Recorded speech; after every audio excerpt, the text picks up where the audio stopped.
یا رسول اللہ، تیرا کھاواں میں تیرے گیت گاواں یا رسول اللہ، تیرا کھاواں میں تیرے گیت گاواں یا رسول اللہ، تیرا میلاد میں کیوں نہ، تیرا میلاد میں کیوں نہ مناواں یا رسول اللہ، پکارو یا رسول اللہ۔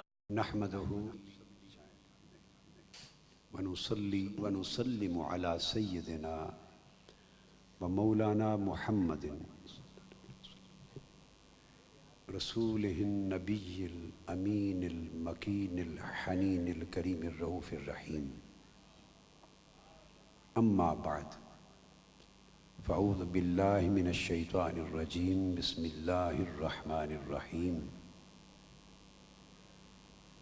ان اللہ و ملائکتہ یصلون علی النبی یا ایہا الذین آمنوا صلوا علیہ وسلموا تسلیما، صدق اللہ مولانا العظیم۔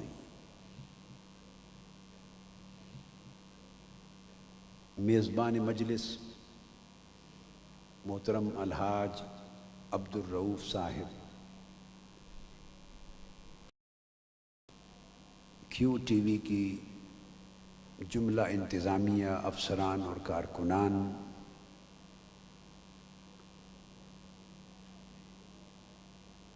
اور معزز مشائخ اعظام، علماء کرام، خواتین و حضرات، سامعین، ناظرین، حاضرین، اور بالخصوص وہ ہزارہا ناظرین و سامعین جنہیں آج حال کے اندر آنے کا موقع نہیں ملا، مگر وہ حال سے پھر بھی محروم نہیں ہیں۔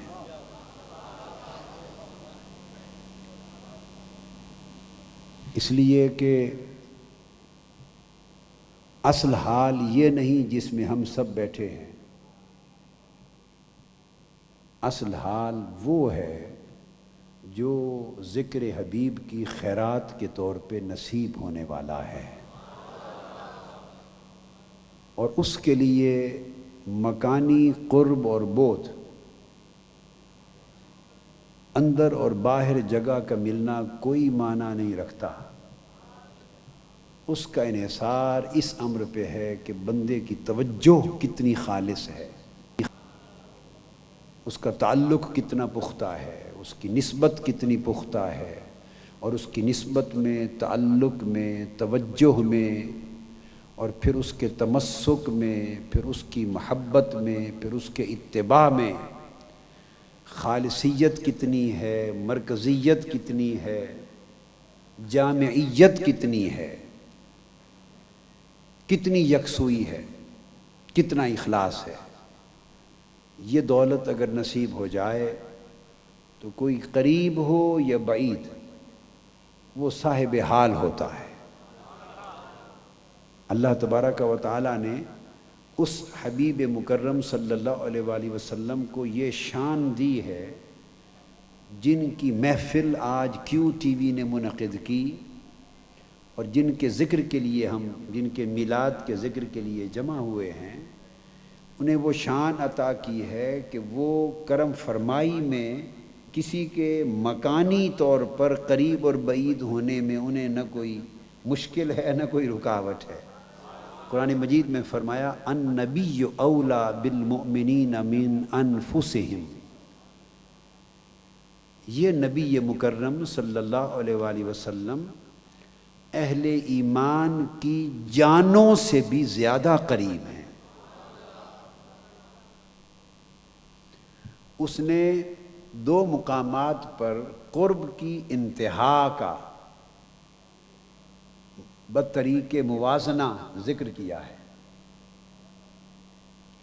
کسی کے قریب ہونے کا بیان کیا ہے بطریق موازنہ، بطریق مقابلہ، دو مقامات پر، ایک اپنی قربت کا اور ایک قربت مصطفیٰ کا۔ اپنی قربت کے لیے اس نے فرمایا نحن اقرب الیہ من حبل الورید، ہم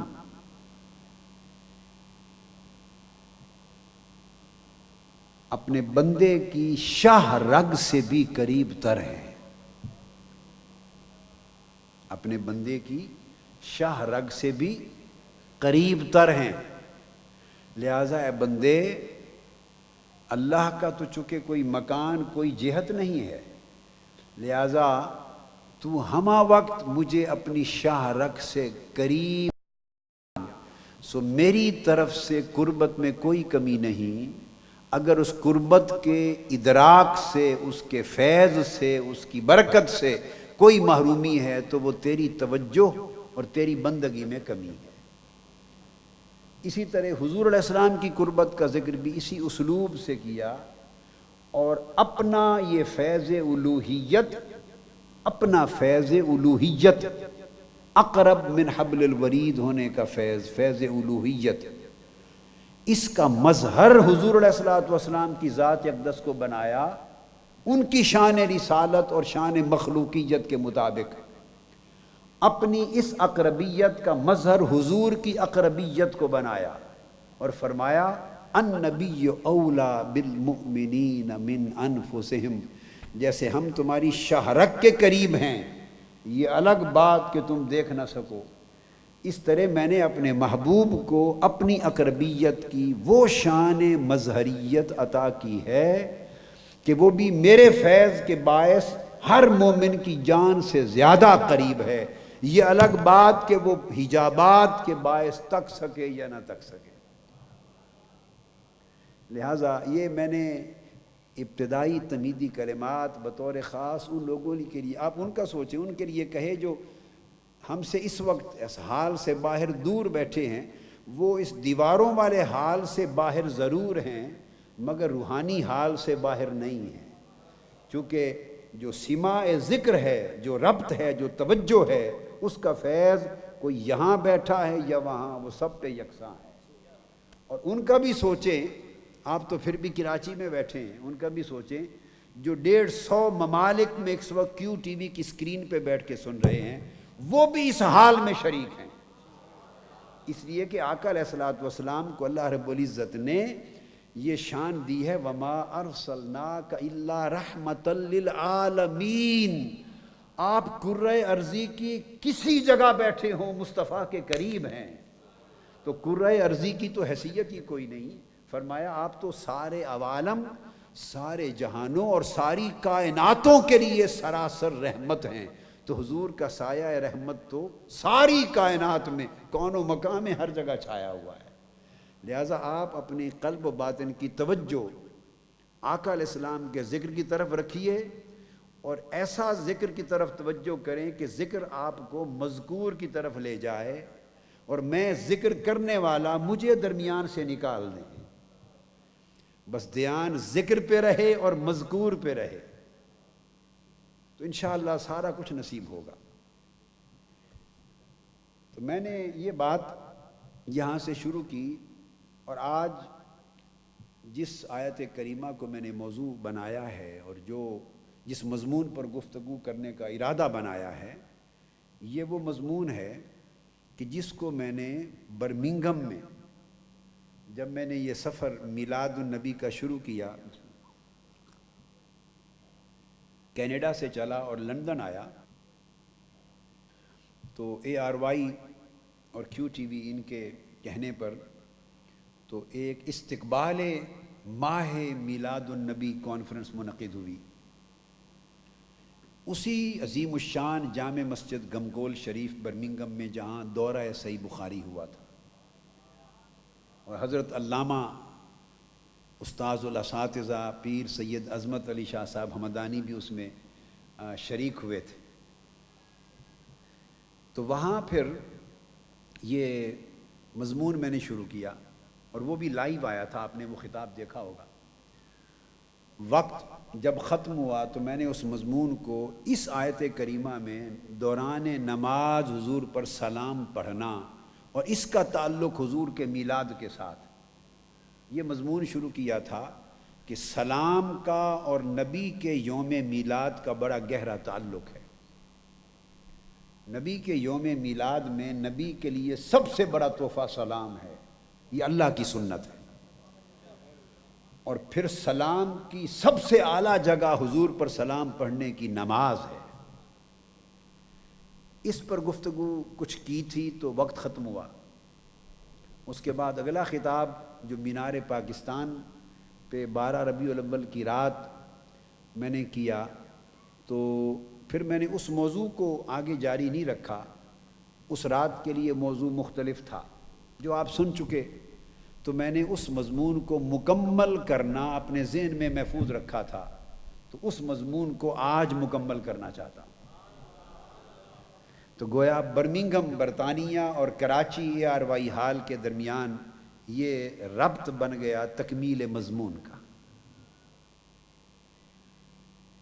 کہ اللہ تبارک و تعالیٰ نے اس آیہ کریمہ میں ان اللہ و ملائکتہ یصلون علی النبی یہ خبر دے دی کہ اللہ اور اس کے سارے فرشتے نبی صلی اللہ علیہ وآلہ وسلم پر درود و سلام بھیجتے۔ اس حصے پر میں نے تفصیلی گفتگو اور اس کے تفسیری نکات اور لطائف اور معارف اور علمی بحثیں پچھلے خطاب میں جو برمنگھم سے جاری ہوا کر دی تھی۔ آج میں آخری حصہ یا ایھا الذین آمنوا صلوا علیہ وسلموا تسلیما، اس آیہ کریمہ کے آخری حصے میں جو لفظ سلام ہے کہ ایمان والو تم بھی ان پر درود پڑھا کرو اور کثرت کے ساتھ سلام بھیجا کرو، تو آج کی گفتگو میں سلام پر کرنا چاہتا ہوں، صرف سلام پر۔ تو پوری آیت کریمہ آج ہمارا موضوع نہیں ہے۔ سلموا تسلیما میں جو حکم سلام ہے، آج صرف وہ حکم سلام موضوع ہے، اتنا جز۔ اب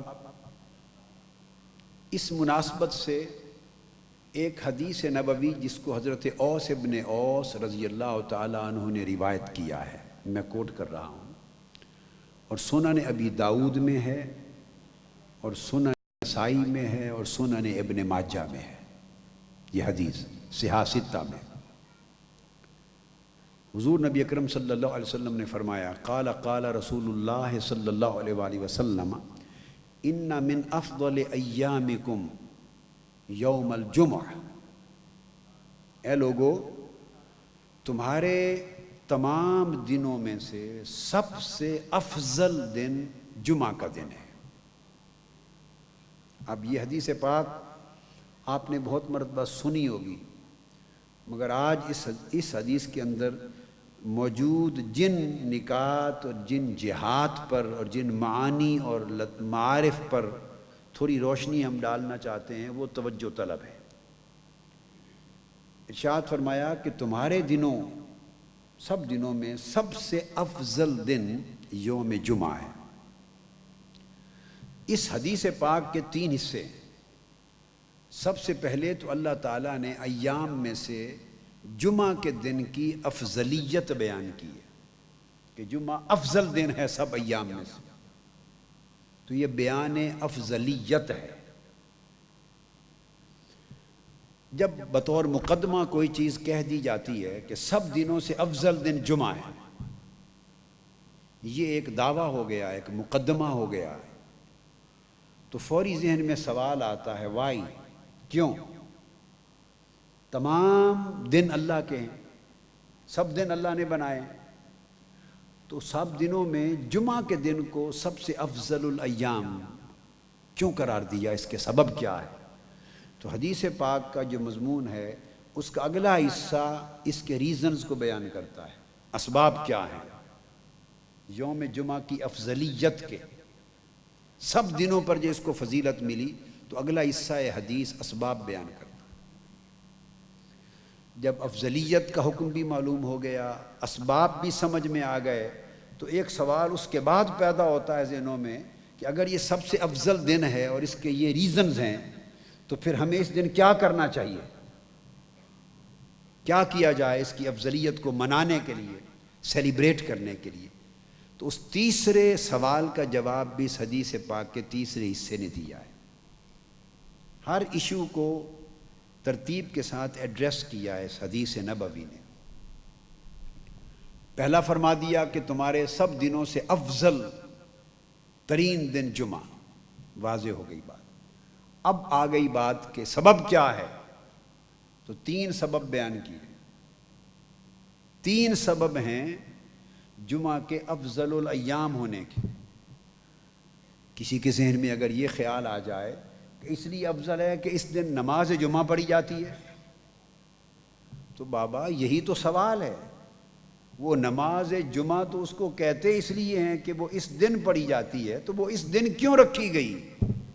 بات تو اس کی بنیادی افضلیت کے سبب کی ہو رہی ہے کہ سب دنوں پر اس کو فوقیت، افضلیت، ڈومیننس کیوں حاصل ہے؟ وہ سبب حضور علیہ السلام نے بیان فرمایا۔ 3 اسباب بیان کیے، پھر ان 3 اسباب میں جس کو پریورٹی دی، 3 اسباب میں جس سبب کو سب سے پہلا سبب قرار دیا، اول الاسباب، سب سے پہلا سبب، اور وہ سب سے اونچا سبب ہے، وہ فرمایا اس لیے جمعہ سب ایام سے افضل ہے کہ فیہ خلق آدم، اس دن آدم کی پیدائش عمل میں آئی تھی۔ یہ دن حضرت آدم علیہ السلام کی پیدائش کا دن ہے، خلقت کا دن ہے۔ اب صاف ظاہر ہے چونکہ والدین تو ان کے نہیں تھے، وہ تو پہلی تخلیق انسانیت تھی، اس لیے لفظ ولادت یوز نہیں کیا، خلقہ کہا، مگر بنیادی طور پہ یہ آدم علیہ السلام کے پیدا کیے جانے کا ان کا یوم پیدائش ہے۔ انگلش میں جس کو آپ برتھ ڈے کہتے ہیں، تو جمعہ آدم علیہ السلام کا برتھ ڈے ہے۔ اس لیے چونکہ یہ اللہ کے نبی کا یوم پیدائش ہے، اس سبب سے نبی کے یوم پیدائش ہونے کے باعث اس دن کو سب ایام پر فوقیت اور افضلیت عطا کر دی۔ تو گویا جس دن اللہ نے اپنے پیغمبر آدم علیہ السلام کو پیدا کیا، ان کی پیدائش کی نسبت سے اس دن کو سیلیبریٹ کیا۔ اور جمعہ کے دن کو حدیث پاک میں آتا ہے، حضور علیہ السلام نے فرمایا یہ یوم عید ہے۔ حالانکہ ایک عید الفطر ہے، ایک عید الاضحیٰ، تو جمعہ کے دن کو یوم عید بھی کہا، کیونکہ یہ یوم پیدائش نبی ہے۔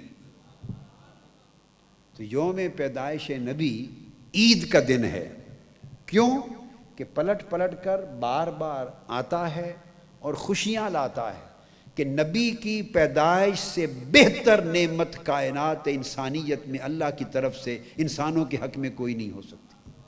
بڑی نعمتیں اللہ نے انسانوں کو دی ہیں، مگر نبی کی ولادت سے بڑی نعمت عالم انسانیت کے لیے کوئی نہیں، چونکہ نبی کی ولادت کے باعث انسانیت کو ہدایت ملتی ہے، رہنمائی ملتی ہے، اندھیروں سے نکال کے روشنی کی طرف لائے جاتے ہیں۔ یخرجہم من الظلمات الی النور، اللہ ہم کلام ہوتا ہے، اپنا کلام اتارتا ہے، اللہ اپنا امر اتارتا ہے، اور نبی کی ذات بندے اور اللہ کے درمیان رابطہ و واسطہ بنتی ہے۔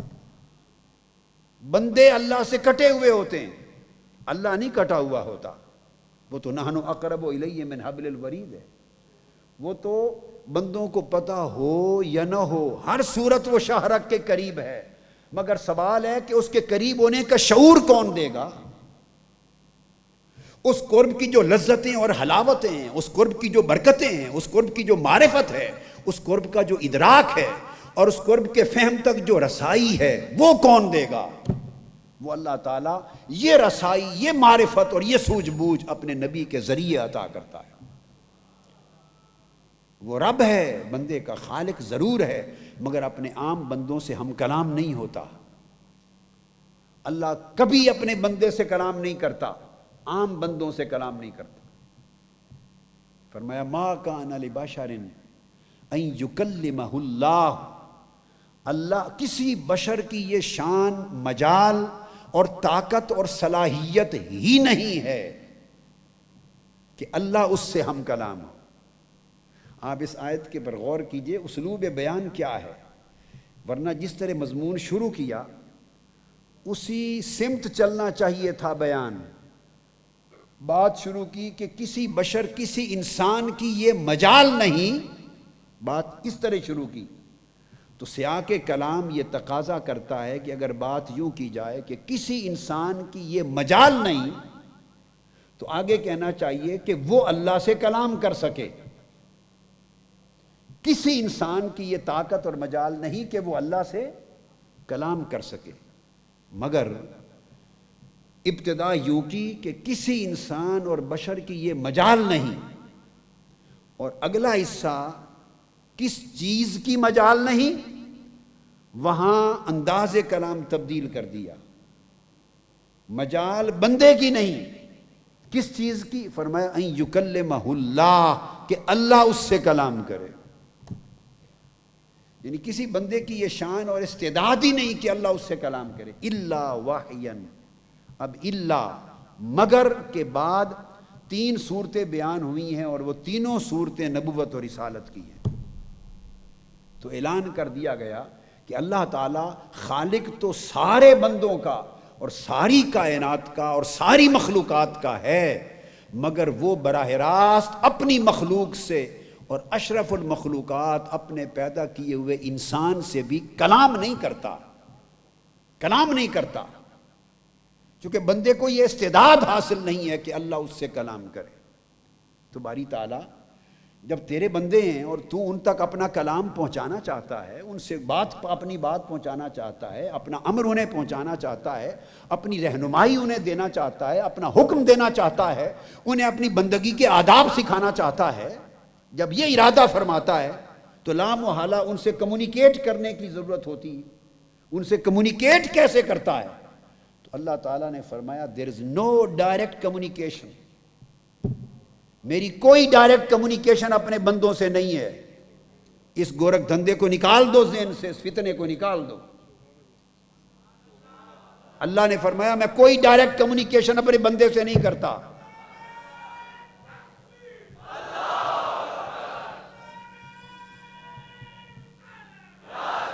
پھر کیا کرتا ہوں؟ جب ارادہ کرتا ہوں تو الا وحین، بندوں کے اور اپنے درمیان ایک ہستی کو انسانوں میں سے، مخلوق میں سے، برگزیدہ محبوب مقرب انسانوں میں سے ایک کو منتخب کر لیتا ہوں، اسے منصب نبوت پہ فائز کرتا ہوں، اور اپنے بندوں کے درمیان ایک نبی کو واسطہ بنا دیتا ہوں۔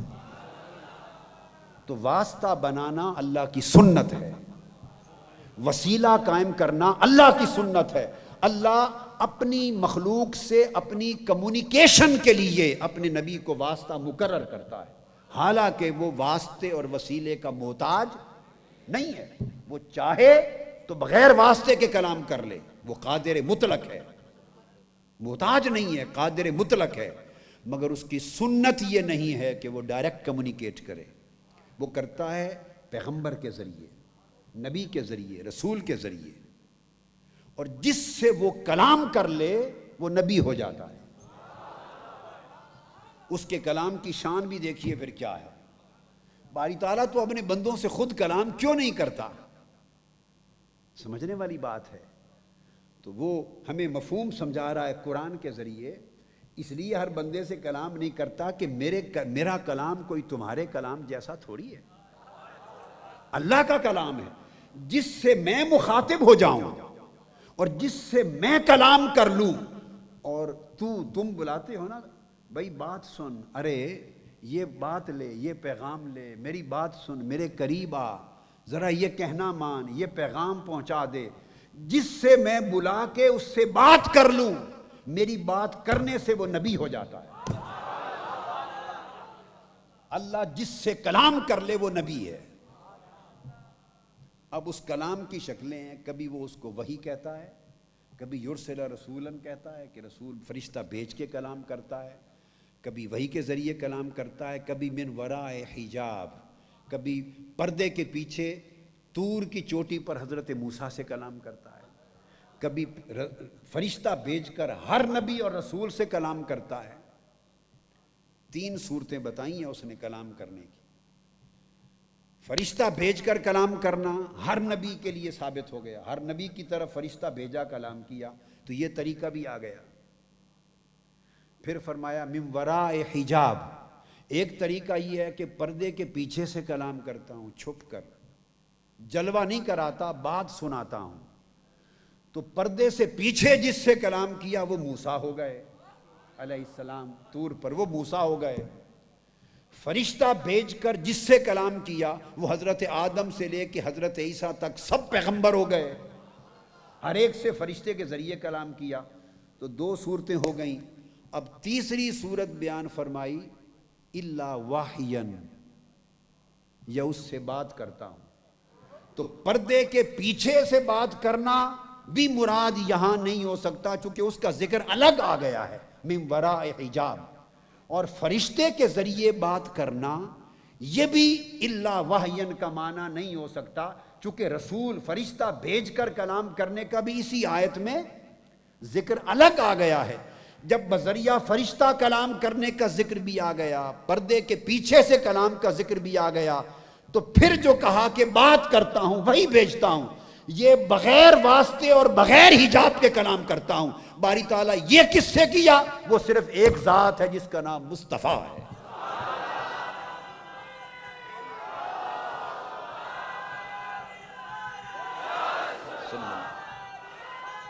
تو میں یہ عرض کر رہا تھا، تو اللہ رب العزت نے فرمایا، ارشاد ہوا کہ میں عام بندوں سے کلام نہیں کرتا اور نبی سے کرتا ہوں۔ تو آدم علیہ السلام پہلے نبی ہوئے، اور ان کی نبوت، چونکہ ان کو وہ اللہ کے کلام کے متحمل ہوتا ہے نبی، اللہ کی ہدایت اس کو آتی ہے، کلام آتا ہے، اللہ کا امر آتا ہے، اس کو نہیں آتا ہے، پیغام آتا ہے، کتاب آتی ہے۔ اللہ جو کچھ مخلوق تک پہنچانا چاہتا ہے وہ اپنے نبی کو دیتا ہے، اور نبی کو حکم ہوتا ہے کہ وہ زبان نبوت اور زبان رسالت کے ذریعے آگے ابلاغ کر دے، امت کو پہنچا دے۔ تو گویا نبی اور رسول ایک انڈسپینسیبل واسطہ ہوتا ہے خالق و مخلوق کے درمیان۔ یہی نکتہ سیدنا امام جعفر الصادق نے بیان کیا، جس کو قاضی ایاز نے الشفا میں لکھا، یہی نکتہ بیان کیا۔ اور یہ عقیدہ آج کا نہیں، یہی عقیدہ حضور علیہ الصلوۃ والسلام کا اور صحابہ کرام کا سمجھایا ہوا عقیدہ ہے۔ تو میں عرض کر رہا تھا، اس وجہ سے نبی کی پیدائش دنیا میں اللہ کی نعمتوں میں سے سب سے بڑی نعمت ہے کہ نبی کے واسطے سے بندوں کو اللہ ملتا ہے، نبی کے واسطے سے بندوں کو اللہ ملتا ہے، اس کی معرفت ملتی ہے، اس تک رسائی ہوتی ہے، یہ نعمت عظمیٰ ہے۔ تو سب سے بڑی نعمت جس دن نصیب ہو وہ یوم ولادت نبی ہے۔ اس لیے فرمایا کہ پہلا نبی حضرت آدم علیہ السلام، جس دن وہ پیدا ہوئے تو وہ دن سب دنوں سے افضل ہو گیا، اور حالانکہ حضرت آدم علیہ السلام رسول بھی نہیں ہیں، پہلے رسول نوح علیہ السلام ہیں، وہ صرف نبی تھے۔ رسول وہ ہوتا ہے جس کو اللہ تعالیٰ کتاب بھیجتا ہے، شریعت دیتا ہے، کسی قوم کی طرف مبعوث کرتا ہے، تو اس وقت تو قوم ہی کوئی نہیں تھی، وہ تو پہلے انسان تھے، خالقم بشرا من صلصال من حمأ مسنون، جن کو پیدا کیا گیا۔ تو قوم کون سی تھی، کس کو شریعت دینی تھی، کس قوم کی طرف بھیجنا تھا؟ قوم تو ان کی نسل سے بعد میں بنی۔ تو آدم علیہ السلام نبی تھے اور نبی ہیں، ان کی پیدائش کا دن افضل الایام ہو گیا، اور وہ جو سید الرسول اور امام الانبیاء حضور محمد مصطفیٰ ہیں، جن کے صدقے سے سب کے سروں پر نبوت اور رسالت کے تاج سجائے گئے، جس دن ان کی ولادت ہوئی اس دن کا عالم دنوں کے اندر کتنا بڑا ہوگا، اس دن کی عظمت کا عالم اور اس دن کی سیلیبریشن کا عالم کیا ہوگا۔ یہ ایک اصول وضع ہوا اس حدیث نبوی سے، اصول۔ اب دوسرا سبب بیان کیا وفیہ قبضہ. پہلا سبب جمعہ کے دن کا عظیم ہو جانا، افضل الایام ہو جانا، یہ ہے کہ یہ پیدائش پیغمبر کا دن ہے. اور دوسرا سبب وفیہ قبضہ، اور دوسرا سبب اس جمعہ کے افضل الایام ہونے کا یہ ہے کہ اس دن ان کی وفات ہوئی. تو پتہ چلا کہ ولادت کا دن بھی بڑا دن ہوتا ہے اور اللہ والوں کے وصال کا دن بھی بڑا دن ہوتا ہے. وصال کا دن بھی بڑا ہوتا ہے، فیہ قبضہ، تو یہ بھی سبب افضلیت بنا. آپ کہیں گے یہ کیا بات ہوئی، ولادت بھی دن کو بڑا بنا گئی اور وصال بھی بڑا بنا گیا. ہاں بس ایک باریک سا نکتہ ہے. ولادت خوشی اور نعمت کا دن ہوتا ہے ان کے لیے جن کی طرف نبی آیا، ہمارے لیے. اور وفات اور وصال ان کے لیے بڑا دن ہوتا ہے اس نبی اور ولی کے لیے جن کی وفات ہو رہی ہے، کہ ان کا محبوب حقیقی سے ملاقات کا دن ہے.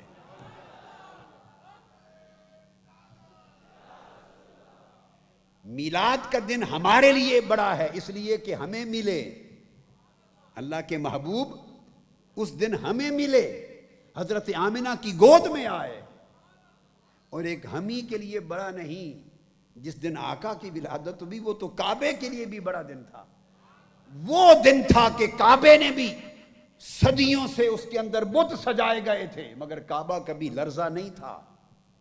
360 بت تھے، نصب تھے، بت تھے، پوجا ہوتی تھی. وحدت قدہ ابراہیمی شرک کا گڑھ بن گیا تھا مگر کعبہ خاموش اپنے حال پہ کھڑا تھا. حضور کی ولادت کا دن تو کعبۃ اللہ کے لیے بھی کتنی مسرت و راحت اور نعمت کا دن تھا کہ ادھر حضور کی ولادت ہونا تھی، کعبہ بھی وجد میں آ گیا. اور کعبے نے اس دن کا سارے پتھروں اور بتوں آج اونھے منہ گر کے پاش پاش ہو جاؤ. تو کعبے کے اندر سجائے گئے سب بت پاش پاش ہو گئے. تو ہر شے کے لیے خوشی کا دن تھا اور حجر اسود کے لیے بھی خوشی کا دن تھا. مسند ابو یعلا میں حدیث آتی ہے، مسند ابو یعلا میں، کہ حضرت حلیمہ سعدیہ رضی اللہ تعالیٰ عنہ فرماتی ہیں کہ میں حضرت آمنہ کی گود سے جب حضور کو نکلی، میں آپ کے ذوق کے لیے درمیان میں یہ بات کہہ رہا ہوں، حضرت آمنہ رضی اللہ تعالیٰ عنہ کی گود سے حضور کو لے کے نکلی اور میں نے سوچا کہ قبیلہ بنو سعد اپنے گھر دور جانے سے پہلے کعبے کا طواف کرتی جاؤں. تو حرم کعبہ میں آ گئی حضور کو لے کر اور کعبے کا طواف کرنے لگی اور کہتی ہیں اس رب کی عزت کی قسم جس کے قبضہ قدرت میں میری جان ہے. قاضی ثناء اللہ پانی پتی نے تفسیر المظہری میں بھی اس کو لیا اس روایت کو، مگر حدیث مسند ابو یعلا کی. کہتی ہیں کہ میں طواف کعبہ کے بعد پھر میں نے کہا کہ اب میں ان کو آگے کر کے حجر اسود کا بوسہ دلا دوں، حجر اسود کا بوسہ دلا دوں. کہتی ہیں اس رب کی عزت کی قسم جس کے قبضہ قدرت میں میری جان ہے، میں حضور کو لے کر حجر اسود کے قریب ابھی پہنچی ہی تھی، فاصلہ تھا کہ بوسہ دلاؤں، حجر اسود کعبے کی دیوار چھوڑ کے باہر آ گیا اور باہر بڑھ کر اس نے مصطفیٰ کا بوسہ لیا.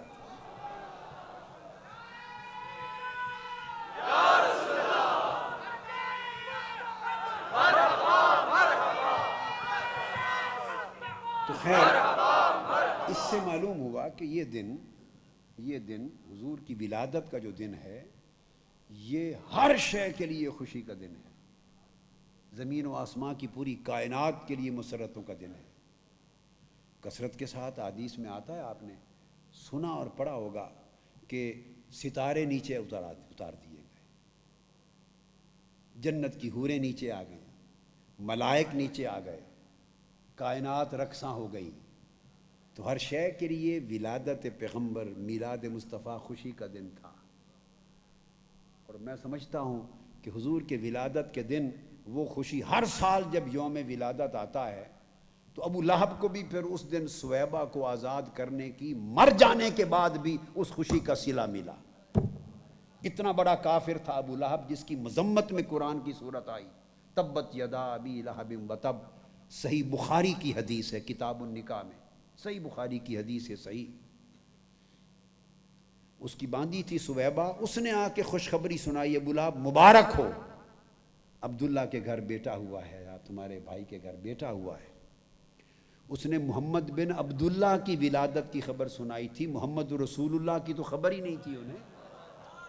اس نے محمد بن عبداللہ بھتیجا سمجھ کے صرف حضور کی ولادت کی خوشی میں ان 2 انگلیوں کا اشارہ کر کے کہا سویبہ بھتیجے محمد کی ولادت کی خوشی میں جا تجھے آزاد کر دیا.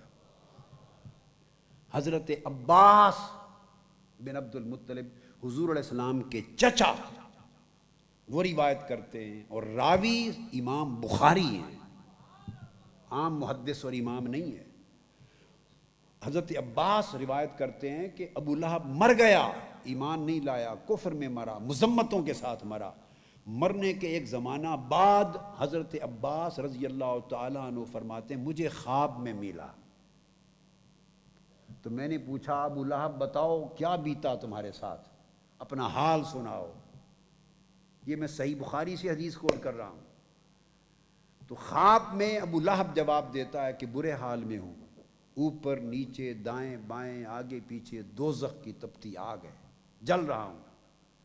صرف اتنی بات ہے کہ ہر ہفتے میں جب پیر کا دن آتا ہے، یوم میلاد مصطفیٰ، پیر کا دن جب حضور کی ولادت ہوئی تھی آتا ہے، اس دن دوزخ کی جو آگ ہے عذاب وہ تخفیف کم کر دی جاتی ہے، اور ان 2 انگلیوں سے کوئی پانی نکلتا ہے تو پی کر پیاس بجھاتا ہوں، اور اس دن عذاب کم رہتا ہے. امام ابن حجر اسقلانی نے اس پر لکھا، امام قسطلانی نے لکھا، امام جلال الدین سیوطی نے لکھا، ابن حجر مکی نے لکھا، امام قسطلانی نے لکھا، کل ائمہ محدثین نے اس کے اوپر بیان کیا کہ کافر تھا، کافر کو دنیا کے کسی صدقہ خیرات کے اعمال کا آخرت میں اجر نہیں ملتا، مگر یہ خصائص مصطفیٰ سے ہے کہ حضور کی ولادت کی خوشی میں اس کافر نے بھی باندھی آزاد کی تو پیر کے دن اس کے عذاب پہ بھی تخفیف ہوتی ہے. اور پھر اگر امتی محمد رسول اللہ سمجھ کے حضور کی ولادت کی خوشی منائے گا تو اس پر عذاب کی تخفیف اور رب کی بخششوں کا عالم کیا ہوگا. اب اس حدیث پر ایک سوال ذہنوں میں آتا ہے، میں اس کا ازالہ کرتا جاؤں. بعض لوگ کہتے ہیں یا بعضوں کے ذہن میں یہ بات آتی ہے کہ پہلی بات تو یہ ہے کہ یہ تو خواب کی بات ہے، ہم نہیں مانتے. میں ترتیب سے انٹرٹین کرتا ہوں تو سن لیں جواب اس کا. اگر خواب کی بات ہے تو بابا آپ نہیں مانتے، کوئی میرا خواب ہے جو نہیں مانتے؟ میرا ہو تو 100 بار نہ مانے، حاجی عبد الرؤف صاحب کا ہو 100 بار نہ مانے، علامہ غلام دستگیر افغانی صاحب کا خواب آیا ہو نہ مانے، کچھ نہیں ہوتا. ہمارا اگر خواب ہے ہم بیان کریں، مان لیں نہ مان لیں، ایمان کو کوئی فرق نہیں پڑتا. یہ اگر خواب ہے تو خواب عباس بن عبد المطلب حضور کے چچا بیان کر رہے ہیں، اور آپ کیسے نہیں مانتے؟ امام بخاری مان رہے ہیں. انہوں نے نہیں دیکھا کہ عباس بن عبد المطلب کا خواب ہے، انہوں نے خواب ہونے کے باوجود صحیح بخاری میں اس کو روایت کیا ہے. تو امام بخاری کا روایت کرنا حجت ہو گیا، حجت ہو گیا امام بخاری کا بیان کرنا. ایک دوسری بات سمجھیں، خواب ہے، آپ کی اور ہماری کیا مجال کہ اس کے خواب ہونے پر انکار کریں. اگر یہ خواب قابل اعتبار نہ ہوتا تو خود حضرت عباس رضی اللہ تعالیٰ عنہ ہی بیان نہ کرتے، وہ خواب سمجھ کے چھوڑ دیتے، رد کر دیتے. انہوں نے اس خواب کو دیکھا، بیان کیا، اور سند کے ساتھ امام بخاری نے قبول کیا. تو اس خواب کو حضرت عباس نے قابل حجت مانا تو بیان کیا، امام بخاری نے قابل حجت مانا تو روایت کیا. لہذا حجت حضرت عباس اور امام بخاری ہیں، خواب نہیں ہے حجت. اب حضرت عباس کا بیان ہے، ہم حضرت عباس کے بیان پر مدار کر رہے ہیں استدلال کا. خواب انہوں نے دیکھا، وہ جانے اور ان کا خواب جانے. ہمیں تو حضور کے چچا حضرت عباس نے بات سنائی، ہم تو ان کی زبان پر اعتبار کر رہے ہیں. اور امام بخاری نے حجتاً قبول کیا، ہم ان پر اعتماد کر رہے ہیں. یہ حضور نبی کی ولادت کا دن اور اسی طرح نبی کے وصال کا دن.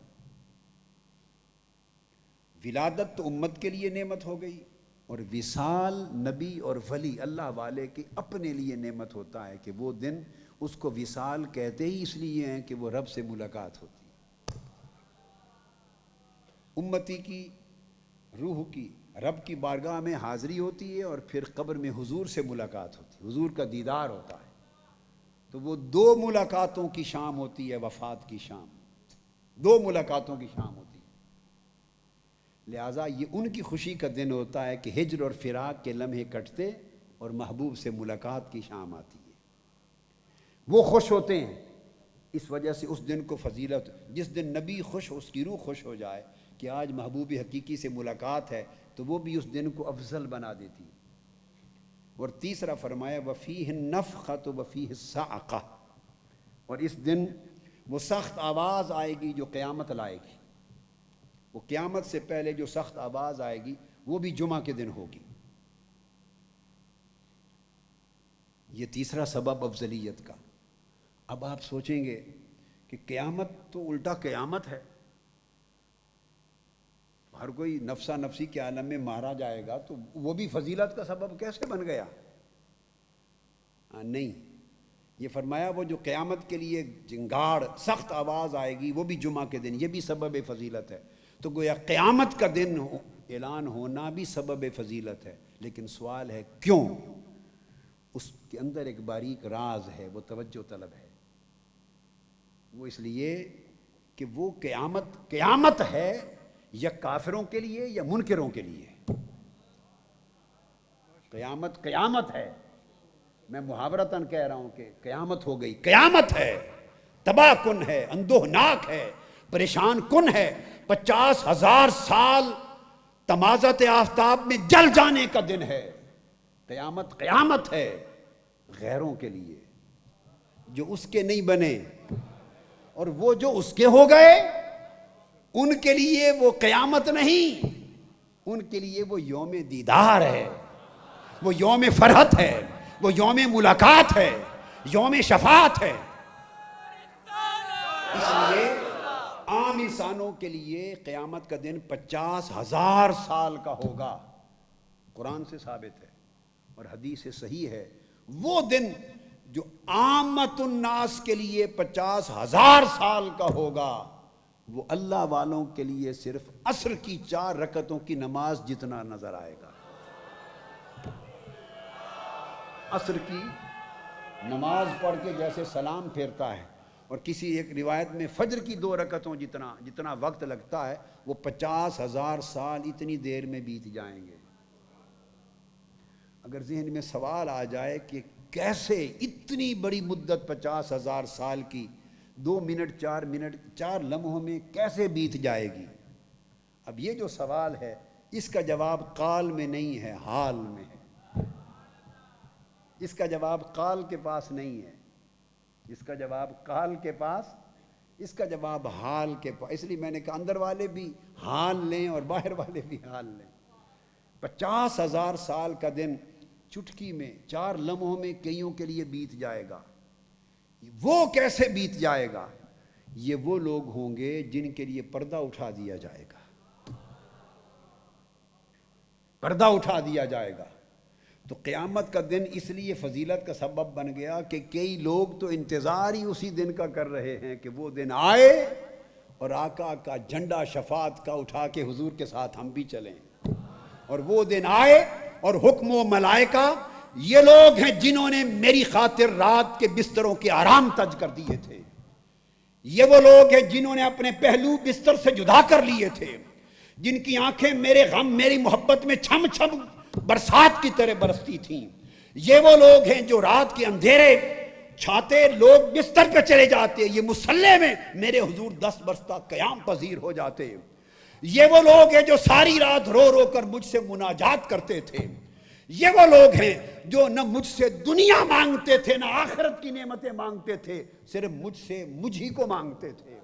میری قربت کے طالب تھے, میرے دیدار کے طالب تھے, یہ میرے عاشق تھے, اطاعت گزار بندے تھے, مردان حق تھے, میرے دوست تھے, میرے ولی تھے.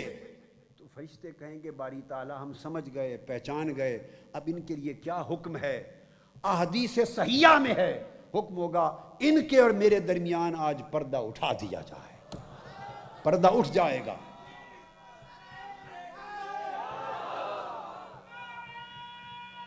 پردہ اٹھا دیا جائے گا۔ اچانک آواز آئے گی، سلام کی بات ہو رہی تھی، اچانک آواز آئے گی، وہ سنیں گے السلام علیکم،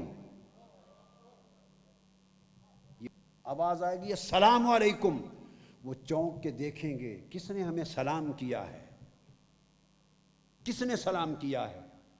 اوپر اٹھا دیکھیں گے، وہ جلوہ نور نظر آئے گا، پوچھیں گے سلام کرنے والے تو کون ہے؟ حکم ہوگا تمہارا رب ہوں، تمہارا رب ہوں۔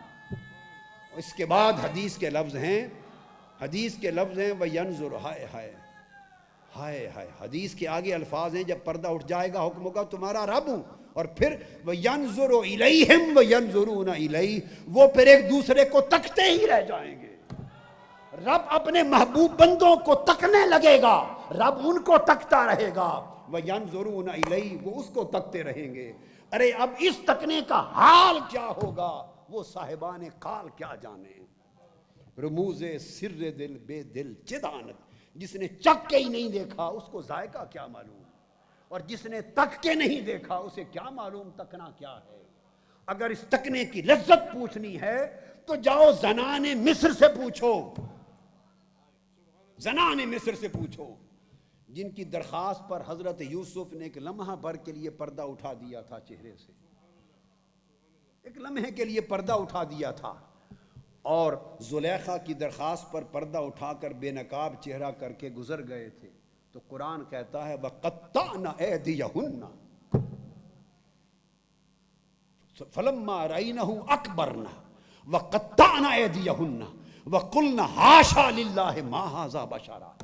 جب پردہ اٹھا اور ان کی نگاہیں حسن یوسف پہ پڑی تو تکبیر بلند ہو گئی، اللہ کی کبریائی کے نعرے نکل گئے، اور ہاتھ میں ان کے پھل تھے، چھریاں تھیں، تکتی رہیں، حکم تھا جب دیکھنا تو اپنے پھل کاٹنے لگ جانا، ادھر تکتی رہیں اور اپنے پھل گر گئے، ہاتھوں کو کاٹتی رہیں، کچھ ہوش نہ رہا، ہاتھ کٹتے رہے، خون بہتے رہے، اور زبان سے ایک ہی بات نکلتی رہی خدا کی قسم یہ تو بشر نہیں ہے، خدا کی قسم یہ تو بشر نہیں ہے۔ حالانکہ وہ پیغمبر ہیں، اور پیغمبر کی بشریت کا انکار کرنا کفر ہے، نبی کی بشریت کا انکار مطلقاً انکار کرنا کفر ہے۔ اللہ پاک عالم بشریت میں سے پیغمبر کو اٹھاتا ہے، تو بشریت کا انکار ہو نہیں سکتا، مگر قربان جائیں اس کی شان پر، وہ اس کی بشریت کا انکار کر رہی تھی، یہ تو بشر نہیں، اور رب نے ان کا یہ انکار بھی قرآن میں بیان کر دیا۔ واہ واہ واہ، ان کے انکار بشریت کی ادا بھی پسند آ گئی، حالانکہ ہے خلاف واقعہ،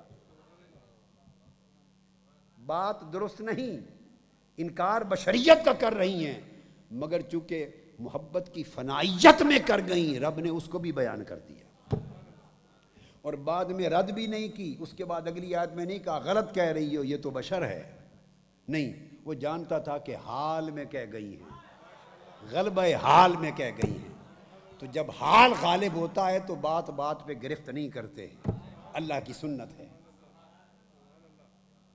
تو جب تک دیکھا نہیں تھا، زنان مصر نے جب تک دیکھا نہیں تھا، پورے مصر میں شور تھا، زلیخا غلام پر عاشق ہو گئی، ہاتھ کے خریدے ہوئے غلام پر، ایک لڑکے پر، ایک غلام پر عاشق ہو گئی، پورے شہر میں شور تھا، اور جب تک لیا تو زبانیں بند ہو گئی۔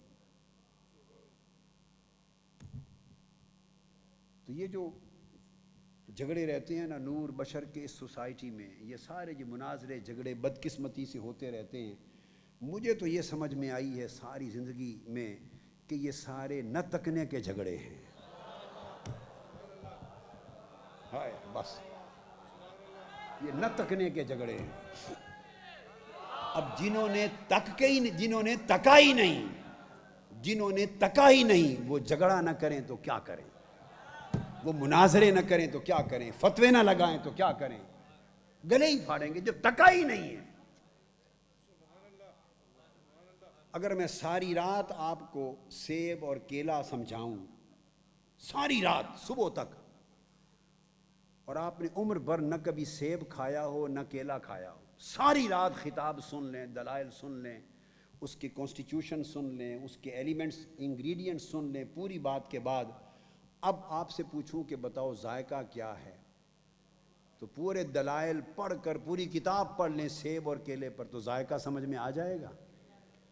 یا مجھے کہیں کہ آقا ابھی قادری صاحب آپ ہمیں دلائل سے ذائقہ سمجھا دیں، تو میں کہوں گا یہ بتانے کی بات نہیں، کھانے کی، چکھنے کی بات ہے۔ جو چیز چکھنے سے معلوم ہوتی ہے وہ بتانے سے سمجھائی نہیں جا سکتی، تو کچھ چیزیں تکنے سے معلوم ہوتی ہیں۔ یہ حسن یوسف کا تکنا تھا کہ وہ اپنے ہاتھ کاٹ بیٹھی اور انہیں ہوش نہ رہا، اور وہ حسن الوہیت کا تکنا ہوگا۔ قیامت کے دن حسن الوہیت کا تکنا ہوگا، تو جب تکیں گے ینظرون الیہ، جب آنکھوں میں آنکھیں پڑیں گی اس کی شان کے لائق، اللہ کا تکنا اس کی شان کے لائق، بندوں کے ساتھ تشبیہ نہیں ہے۔ تو جب وہ جلوہ یار پہ آنکھیں پڑے گی تو 50,000 کیا 50 کروڑ سال بھی بیت جائیں تو آنکھ جھپکنے کا ہی نہیں پتہ چلے گا۔ جب آدمی مست ہوتا ہے تو خبر نہیں رہتی کتنی صدیاں بیت گئیں۔ اس لیے قیامت کا دن بھی نعمت کا دن ہے کئیوں کے لیے، اور جو اس کے نہیں بنے ان کے لیے قیامت ہے، ان کا حساب و کتاب ہے۔ جو اس کے نہیں بنے وہ سچے ہیں، وہ سچے روتے ہیں کہ قیامت میں کیا نعمت ہوئی، کیونکہ ان کا تو عذاب ہے، حساب و کتاب ہے۔ اور جان لو کہ بہت سوں کا حساب و کتاب ہوگا اور بہت سوں کا قیامت میں نہ کوئی حساب ہوگا نہ کتاب۔ حضور نے فرمایا میری امت کے، صحیح بخاری کی حدیث ہے، حدیث صحیح، اور مسلم میں بھی متفق علیہ، حضور نے فرمایا میری امت کے 70,000 افراد ایسے ہیں۔ آپ بخاری، مسلم، ترمذی، ابو داؤد، سیاستہ کی کتب کے ابواب الشفاعت کو اٹھا کے دیکھ لیں، حضور نے فرمایا 70,000 افراد ایسے ہیں جن کو بغیر حساب و کتاب کے جنت میں بھیجا جائے گا، بغیر حساب و کتاب کے۔ بلکہ جب پہلی شفاعت ہوگی، آقا علیہ السلام جب پہلی شفاعت کریں گے تو صحیح بخاری میں آتا ہے کہ پہلی شفاعت ہی یہ ہوگی کہ اللہ تعالیٰ قبول کر کے فرمائیں گے محبوب آپ کی امت میں سے جن کا حساب و کتاب ہم نے لینا نہیں انہیں دائیں طرف والے دروازے سے تو سیدھا جنت میں ہی بھیج دیں، جو رہ جائیں گے پھر ان کے حساب کتاب کرتے رہیں گے۔ تو قیامت کئیوں کے لیے اس معنی میں قیامت ہے، کئیوں کے لیے دوسری اور معنی میں قیامت ہے۔ ذکر جب چھڑ گیا قیامت کا، بات پہنچی تیری جوانی تک۔ ایک قیامت اور بھی ہوتی ہے جس میں بندہ مدہوش ہو جاتا ہے، تو فرمایا یہ بھی سبب ہے افضلیت جمعہ کا۔ تو افضلیت بھی بیان ہو گئی، اسباب بھی بیان ہو گئے۔